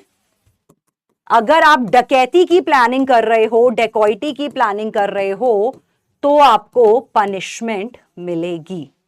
Is that clear to everyone? Preparation of dacoity is punishable? नहीं नहीं नहीं नहीं नहीं नहीं अर्गन, जिम वाले में नहीं होगा। यार समझो ना कि आप फेक वेट से पैसा कमा रहे हो ना दूसरों को बेवकूफ बना के। तो जिम में अगर 200 किलो के डंबल की जगह 190 किलो का डंबल है तो क्या ही आप किसी को बेवकूफ बना रहे हो यार। काफी लड़ लिए हैं अल्कनीज, अब तो याद भी नहीं है नंबर्स। डेकॉइटी डकैती होता है। थैंक यू जिया बच्चा। अभी हम आईपीसी पढ़ रहे हैं, आईपीसी बीएनएस ऐसी कोई जरूरत नहीं है। बीएनएस लॉ के हिसाब से आपको सेक्शन का नंबर चेंज हो जाएगा बस, और कुछ नहीं है। Oh, very good, Soumya. That's such a good score. Very good, nice. All the best and keep up the great work, बच्चे। Okay, तो अगले पर चलते हैं। प्रिपेरेटरी स्टेज क्या होती है? अब देखो, प्रिपेरेटरी और अटेम्प्ट में फर्क है, ये समझो, क्योंकि प्रिपरेशन में पनिशमेंट नहीं है लेकिन अटेम्प्ट में सजा है। तो कैसे समझेंगे कि यार ये बंदा प्रिपेरेटरी पे है या ये अटेम्प्ट पर है? क्योंकि अटेम्प्ट में हमें उसको धरना है, प्रिपेरेटरी में हमें उसे छोड़ना है। तो कैसे पता चलेगा कि ये प्रिपेरेटरी स्टेज में है कि अटेम्प्ट स्टेज में है? प्रिपेरेटरी होती है स्टेज जहां पे आप सामान इकट्ठा करते हो, क्राइम करने के लिए सामान इकट्ठा करते हो। यहां पर अक्सर ना मेंजरिया दिखता नहीं है, क्योंकि अब मैं अगर चक्कू खरीद के ले आई हूं तो तुम कैसे बता सकते हो कि मैं तुम्हारा गला काटने वाली हूं या फिर मैं लौकी काटने वाली हूं? तो मेंजरिया नहीं दिखता, पनिशमेंट भी नहीं होती इसमें। यहां पे अपने आप को बचाने के लिए इंसान के पास बहुत सारी चीजें होती है। वो कभी भी बोल सकता है कि भाई मैं नहीं लाया था इसलिए मुझे नहीं क्राइम करना था, मेरी मर्जी, में तो किसी और चीज के लिए सामान खरीद के लेके आया हूं। अटेम्प्ट क्या होता है? अटेम्प्ट होता है अपने गोल की तरफ लिया गया वो last Kadam, last step towards the goal, वो होता है आपका attempt stage, number 1। Number 2, cannot go back to previous stage, जिससे वापसी जाना नामुमकिन है। तो मतलब अपने गोल की तरफ लिया गया वो आखिरी step. Thank you Arya, thank you so much, lots of love darling, thank you, feeling overwhelmed. Okay, तो can not go back to the previous stage, जहां से आप प्रीवियस स्टेज पे वापसी नहीं जा सकते हो। मतलब कि यार अगर आज तुम, छोटा सा क्वेश्चन पूछती हूं, अगर आज चोर अपने घर से चोरी करने निकला और वो रास्ते में था वो, तो ये कौन सी स्टेज है? ये प्रिपेटरी स्टेज है या ये अटेम्प्ट स्टेज है? जल्दी जल्दी बता दो। चोर अपने घर से निकला चोरी करने और अभी वो रास्ते में है, कौन सी स्टेज है? अटेम्प्ट या प्रिपेटरी? ए और B? Thank you Sukhmanpreet.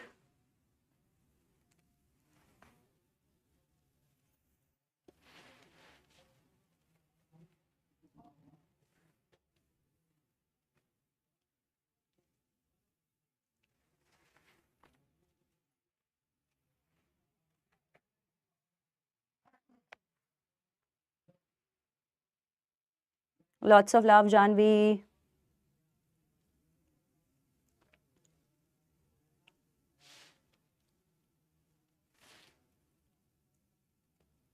Constitutional law में आप कॉन्स्टिट्यूशन पढ़ते हो आशिका, क्रिमिनल लॉ में आप इंडियन पीनल कोड या भारतीय न्याय संहिता पढ़ते हो। और ऐसे ही जब आप अपने लॉ स्कूल्स में जाओगे तो कम से कम 25 से 30 लॉज पढ़ोगे, अलग अलग टॉपिक पे अलग अलग लॉ बना दिए गए हैं। फैमिली लॉ, हिंदू लॉ, मुस्लिम law, intellectual property rights law, ये सब चीजें होती हैं। थैंक यू बेटा for getting 27 marks, very good, proud of you, keep up the great work. इसी तरह से क्लैट में भी छा जाओ ऑल इंडिया रैंक लाकर। प्रिपेटरी स्टेज है भाई ये, और देख लेते हैं कितने बच्चों का आंसर सही है। 72% बच्चों का आंसर सही है। 26% बच्चों को लगा मैम अब तो वो घर से निकल गया है ना, अब तो वो अपने घर का रास्ता ही भूल गया होगा, अब तो मैम वो चाय भी नहीं पिएगा रास्ते में, अब तो वो सीधा का सीधा उसके घर जाके चोरी करके ही सांस लेगा, क्योंकि अब तो मैं निकल गया हूं बॉस, अब मैं वापसी नहीं जा सकता, अब मैं निकल गया हूं। इसलिए उनको लगा मैम ये अटेम्प्ट स्टेज है, जबकि ये प्रिपेटरी स्टेज है। और ये रहे टॉप 10 स्टूडेंट्स जिनके आंसर सबसे पहले सही हुए हैं। करेक्ट आंसर है ये प्रिपेटरी स्टेज है यार, घर से निकला है अभी, रास्ते में है, क्या पता उसका हृदय परिवर्तन हो जाए, सोचे यार नहीं यार मुझे ऐसे गंदे काम नहीं करने चाहिए यार, मैं घर जा रहा हूं वापस। 27% बच्चों को लगा भूल गया वो अपने घर का रास्ता, क्यों जाएगा वो अपने घर, अब तो मैम वो चोरी करके ही दम लेगा। तो दोनों बातें समझो कि अपने गोल की तरफ लिया हुआ आखिरी कदम, लेकिन इस वाले कदम से तुम पीछे भी नहीं आ सकते हो, अब प्रिपेटरी स्टेज पे नहीं पहुंचोगे। तो इस केसेस में I will think about it Jiya, पक्का ओके। तो इस केसेस में ये अटेम्प्ट स्टेज, प्रिपेटरी स्टेज माना जाएगा। एक सवाल और आ गया आपके सामने।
ओके तो कुछ बच्चों ने मिलके सोचा यार कि मानसी मैम बहुत फास्ट फास्ट पढ़ा रही है यार, कुछ समझ नहीं आ रहा है यार, सब कुछ सर के ऊपर से जा रहा है, काम करते हैं यार मैम का ना गेम खत्म कर देते हैं। तो बच्चों ने सोचा कि यार पॉइजनस केक बनाते हैं मानसी मैम के लिए, ठीक है। तो पॉइजनस केक बनाया, मेरे पास आए और मुझे स्लाइस सर्व करके दिया, लो मैम खाओ। इससे पहले कि मैं खाती पुलिस को पता चल गया और पुलिस ने आके उन बच्चों को अरेस्ट कर लिया। तो अब बताओ वो बच्चे क्राइम की कौन सी स्टेज पर थे, प्रिपेटरी, अटेम्प्ट या actual commission? Adding a quick poll. Modules मिलेंगे, ई मॉड्यूल्स मिलेंगे, बुक्स तो नहीं मिलेंगी। कोई बात नहीं Bhavya, only for the question.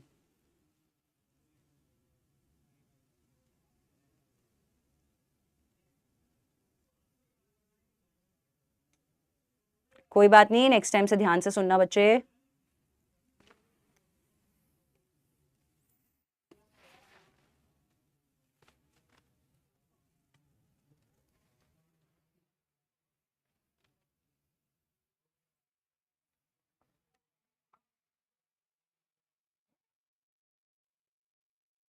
Planner एक बार चेक कर लो। सीआर की क्लास मेरे साथ आपकी कल ही है, लॉजिकल रीजनिंग की।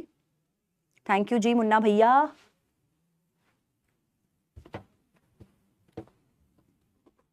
टुमारो सेम टाइम पे क्लास होगी आपकी लॉजिकल रीजनिंग की मेरे साथ।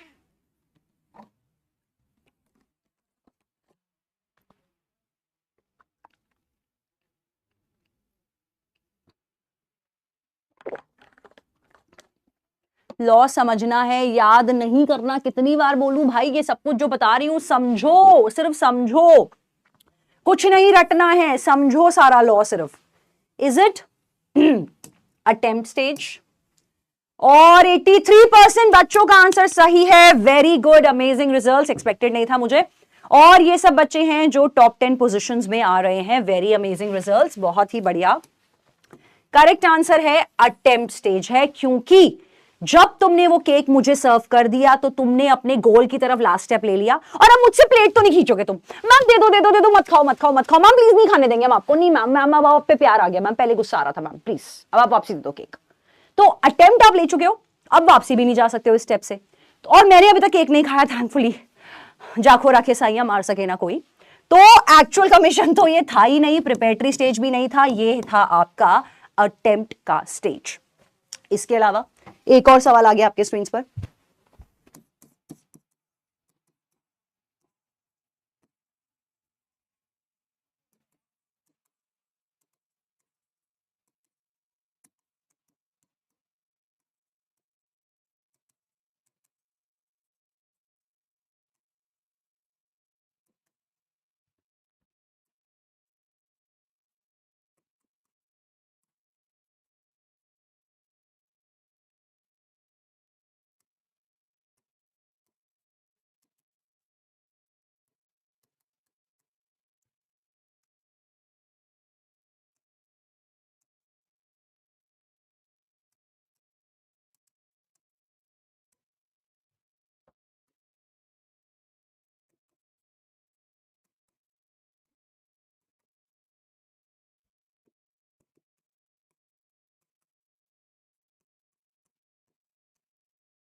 सवाल आ गया आपके स्क्रीन पर।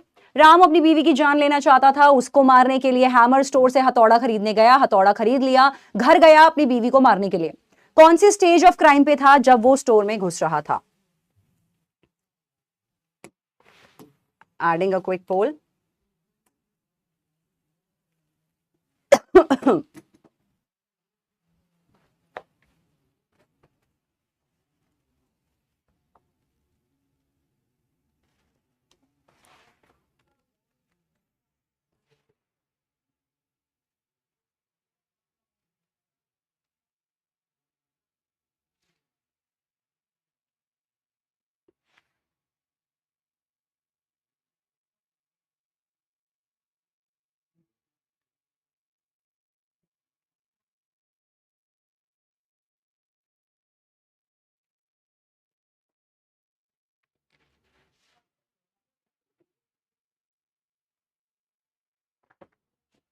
All of the NLUs are good for judiciary.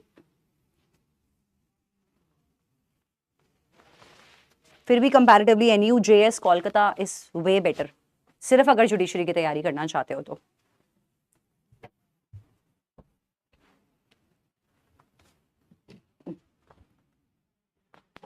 Affan पोल आपको ऊपर, आपको वीडियो जहां चल रही है उसके ऊपर टॉप राइट या टॉप लेफ्ट पे ब्लू या पर्पल कलर का छोटा सा बॉक्स दिखेगा, उस पे क्लिक करो, उसके बाद आपको पोल विजिबल होगा। इंटेंशन होता है वनीशा जब तक सिर्फ मन में लड्डू फूटता है क्राइम करने का, प्रिपरेशन होती है जब आप सामान एकत्र करने लगते हो क्राइम करने के लिए। कुछ तो सामान चाहिए होगा ना क्राइम करने के लिए, निहत्ते तो नहीं जाओगे, कुछ तो सामान इकट्ठा करोगे, वो प्रिपरेटरी स्टेज हो जाता है। करेक्ट आंसर है बी फॉर बॉल।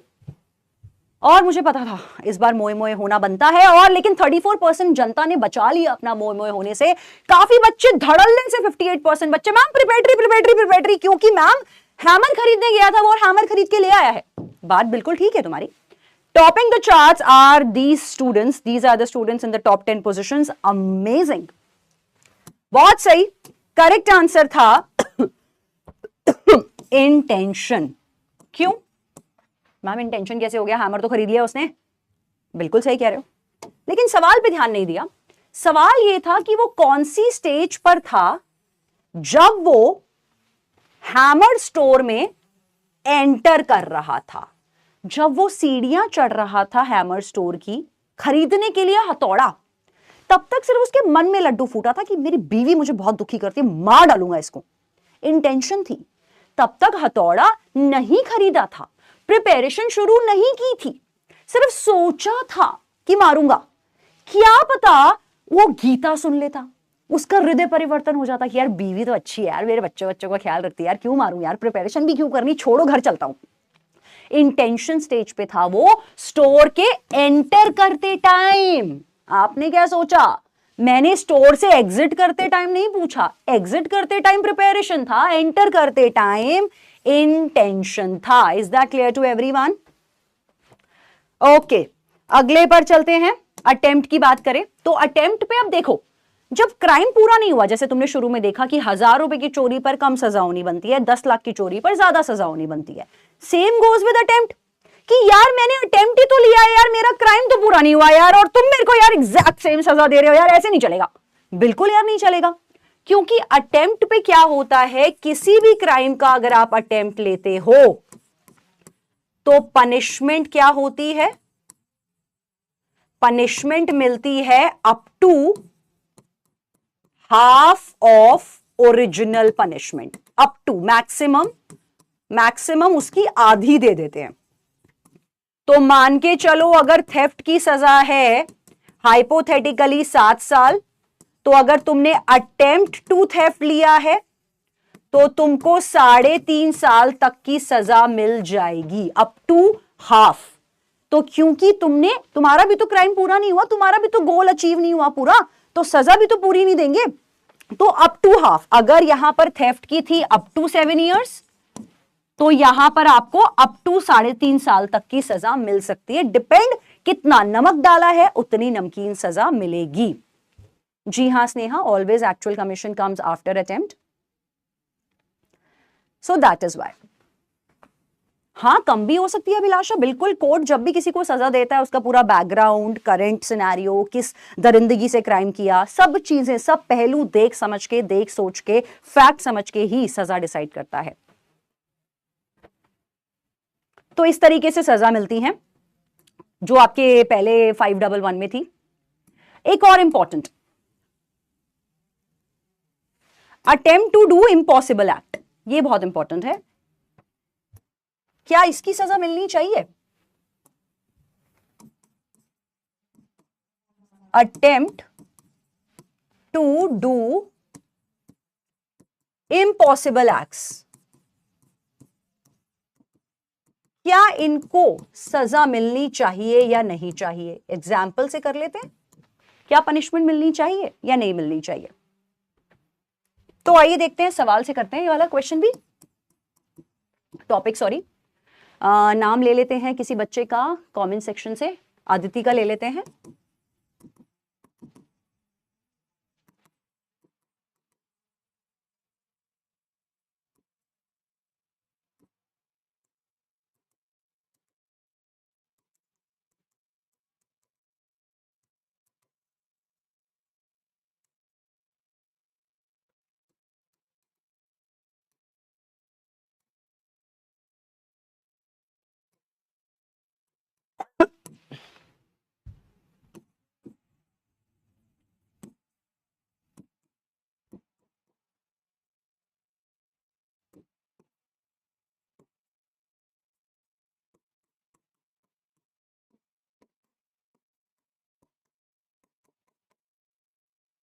तो आदिति ने सोचा कि मैं ज्वेलरी स्टोर में डाका डालूंगी और वहां से सारी ज्वेलरी चुरा लूंगी। रात को ज्वेलरी स्टोर में घुसी, लेकिन ज्वेलरी स्टोर ऑलरेडी एम्प्टी पड़ा था, ऑलरेडी खाली पड़ा था, वहां कोई ज्वेलरी थी ही नहीं। तो क्या अदिति को सजा मिलनी चाहिए? क्योंकि उसने तो खाली दुकान में घुसी है, वो उसकी क्या गलती? उसको क्या पता था कि दुकान खाली होगी? तो क्या उसको अटेम्प्ट की सजा मिलनी चाहिए इस केस में अदिति को? इंसाफ करेंगे?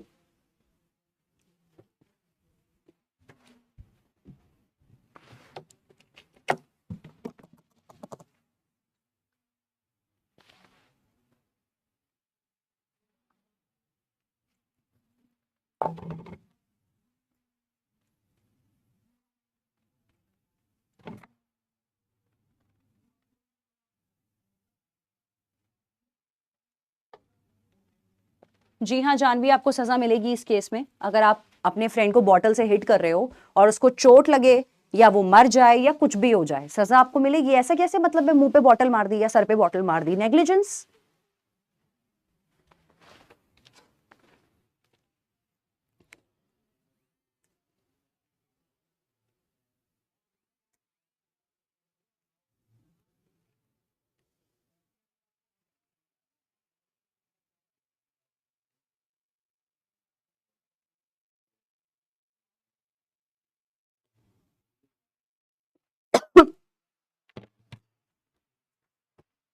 One and a half hour is the duration, Arya.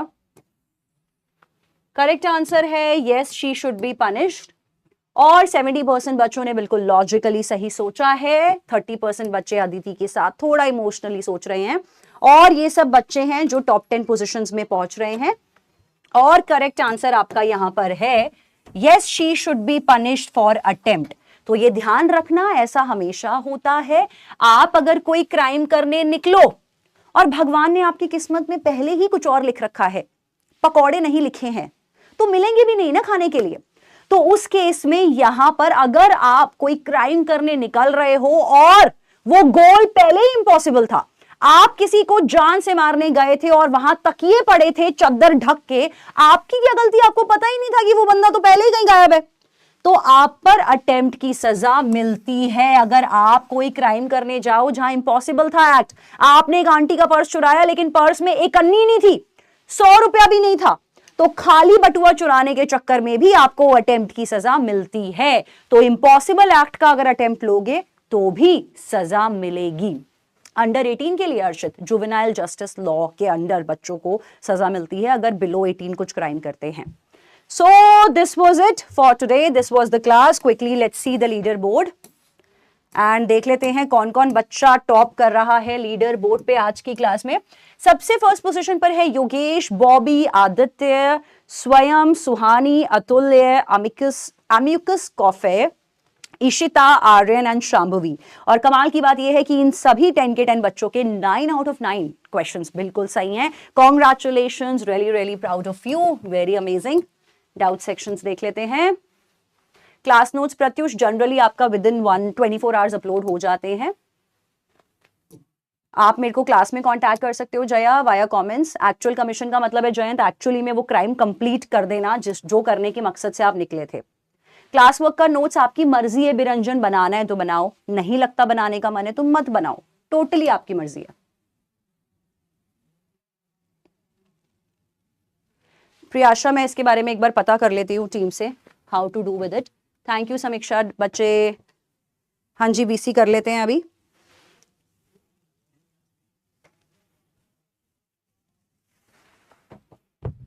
Okay, dacoity क्या होता है ये हम लोग आने वाली क्लास में डिटेल में करेंगे, अभी समझने की कोई जरूरत नहीं है क्योंकि बहुत लंबा टॉपिक है।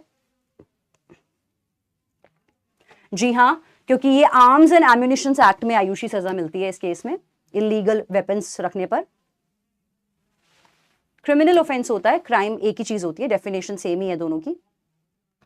टॉय मनी क्या होता है यार सुखवीर? टॉय मनी, बिजनेस वाले पैसे, उसकी कोई सजा नहीं होती है। ग्रुप प्लानिंग में पनिशमेंट होती है क्रिमिनल कॉन्स्पिरेसी के सत्यार्थी, आने वाली क्लास में पढ़ोगे ये भी। Chetna, sexual harassment without guilty mind हो सकता है, बहुत लोग करते हैं ऐसा, बहुत लोग करते हैं कि मन था बस इसलिए कर दिया सेक्सुअल हरासमेंट। करने वालों से पूछो ना जो करते हैं ये चीज, विदाउट गिल्टी माइंड भी करते हैं लोग। दरिंदगी की कोई डेफिनेशन थोड़ी ना होती है। What is IPC, Indian penal code? ऐसे तो संजय दत्त के घर गन्स मिली थी तो उसे जेल हो गई थी तो प्रिपरेशन स्टेज था, क्योंकि वो आपको यहां पर संजय दत्त को ना जो सजा मिली थी वो टेररिस्ट प्रोटेक्शन वाले एक्ट में मिली थी। आप मिक्स कर गए हो दो लॉ को, इंडियन पीनल कोड को और टेररिस्ट एक्ट को मिक्स मत करो। टेररिस्ट एक्ट में गन्स वगैरह पाई जानी, बॉम्ब्स पाए जाने, बिना कुछ बॉम्ब फोड़े भी पनिशमेंट होती है। तो टेररिस्ट वाली एक्ट को और आईपीसी को मिक्स मत करो बेटा। गन अगर इलीगल है वैभव तो सजा मिलेगी आर्म्स एंड एम्युनिशन एक्ट में। अटेम्प्ट में फेल होने पर भी सजा मिलती है प्रीति, बिल्कुल मिलती है। सलीना अगेन, दरिंदगी की कोई डेफिनेशन नहीं होती है, करने वाले ऐसे भी करते हैं। मोटर व्हीकल एक्ट में बता चुकी हूं ऑलरेडी। हार्ड कॉपी नहीं मिलेगी, सॉफ्ट कॉपी मिलती है ऋतुपर्णा ऐप पर। आदित्य शरण, आपका फुल नेम ले लिया मैंने बेटा।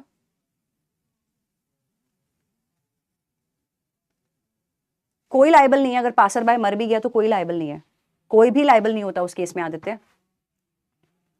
अगर वो उस क्राइम में इन्वॉल्व हो जाता माधव तो पासर बाय को भी सजा मिलती, तो भी सिर्फ रेप करने वाले को सजा मिलती। वैभव सेकंड वन अगर वॉच कर रहा होता और सिर्फ पासर बाय होता तो भी कोई सजा नहीं मिलती। डोमेस्टिक वायलेंस होता है Jaya, home violence. Last class ये पहली क्लास थी जया? जी हाँ, इसकी डीपीपी मिलेगी। ओमिशन ऑफ लीगल ड्यूटी का मतलब है जो आपकी लीगल ड्यूटी थी वो आपने नहीं निभाई है, उसको कहते हैं ओमिशन। प्लेंटिव होते हैं सिविल लॉ में विक्टिम पार्टी, सिविल लॉ में जिसके साथ गलत होता है उसको विक्टिम पार्टी कहते हैं, उसको प्लेंटिव कहते हैं। प्रोसिक्यूशन होता है सरकार, स्टेट, जब आप कोई क्राइम कमिट करते हो तो प्रोसिक्यूशन आपके खिलाफ केस फाइल करता है, जिसको स्टेट बोलते हैं। जिस स्टेट में क्राइम होता है वो प्रोसिक्यूशन बन जाता है। एजुकेशन में अलग से आ रहा है, जो आप बता रहे हो ना पेपर लीकिंग के लिए अलग एक्ट्स बनाई हुई है, वहां पर सजा मिलती है।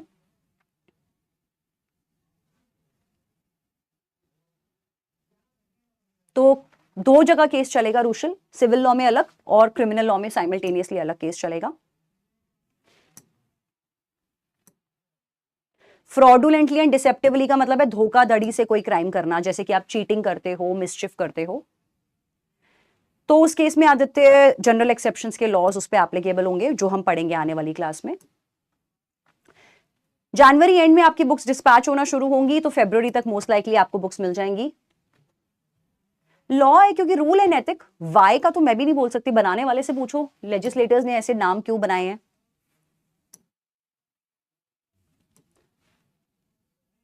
प्रिंटेड मॉड्यूल्स मैंने बताया फरवरी तक आ जाएंगे, फरवरी तक आ जाएंगे। गूगल कर लो डेफिनेशन फुल फॉर्म के लिए, डाउट्स क्लास में पूछ सकते हो। प्लेंटिव होता है विक्टिम पार्टी, डिफेंडेंट होता है रॉन्ग डूअर पार्टी, जिसने गलत किया होता है वो डिफेंडेंट कहलाता है। हाँ जी, डेथ पेनल्टी होती है आदित्य, सॉलिटरी कन्फाइनमेंट होता है, फाइन जुर्माना होता है, बहुत सारे टाइप की पनिशमेंट है। इंजंक्शन कॉन्ट्रैक्ट लॉ करोगे तब समझ में आएगा। मूवीज में दिखाते हैं कि कुछ केसेस में बॉडी नहीं मिलती, मान लिया जाता है उस इंसान की डेथ हो गई है, बट एंड में पता चलता है कि उस पर्सन की डेथ नहीं होती। अगर एक केस में हस्बैंड को लगा कि उसकी वाइफ की डेथ हो गई है, पुलिस इन्वेस्टिगेशन भी यही आता है, तो इंसान शादी कर ले, हाँ तब उस केस में शादी कर सकता है, बिल्कुल। और अगर कोई पुलिस इन्वेस्टिगेशन नहीं हुई है, बाई चांस उसकी बीवी गायब हो गई है, तो हमारा हिंदू लॉ ये कहता है कि 7 साल आपको वेट करना जरूरी है, उसके बाद आप दूसरी शादी कर सकते हो, 7 साल तक अगर आपका पति या पत्नी गायब है।